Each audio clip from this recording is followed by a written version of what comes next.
That people don't understand how art is different. We don't have time frames. We don't work from 8 to 4, 9 to 5, or 8 to 5.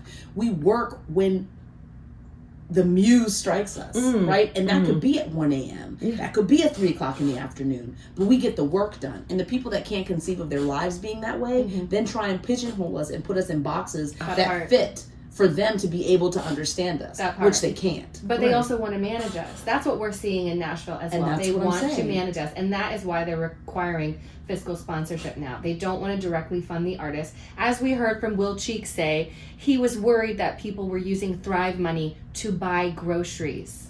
And here's the reality. When you abuse your power, I don't care what your position is, you don't deserve to hold that position anymore. And if we had people of character and integrity in positions of power in this city right now, when that happened, they would have said, maybe I made a mistake. Maybe these aren't the people I should have serving in my administration. But they didn't, because they don't have the backbone to do things like hold people accountable. Personal relationships led to the firing of a minority individual.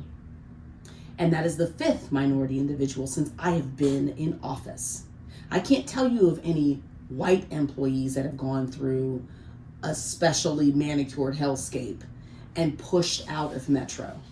But I can tell you about 5 minorities that have, by weaponizing Metro rules. That's HR, that's legal, that's finance. Oh yeah. And when I ran the vote of no confidence, it was because of the things that we've discussed thus far. You have a personal relationship with one of the commissioners who can pick up a phone and talk to you for 60 seconds, and you don't know him. We have to pretend that you guys don't know each other, but you felt so compelled by that one question that you reached out to outside counsel to get an assessment on the Supreme Court's ruling on affirmative action and how you could just blanket apply it to anything.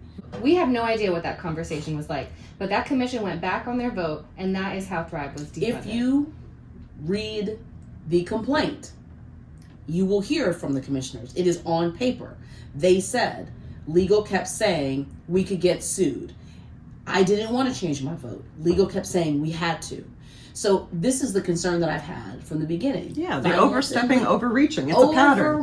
Overreach for one of our smallest departments with one of the smallest budgets does not require this use of force. And you have weaponized commissioners, you have weaponized staff members. If you have chicanery, shenanigans afoot, I'm calling you on it. Again, these are tax dollars. Our creative community, it's how we're making our money here.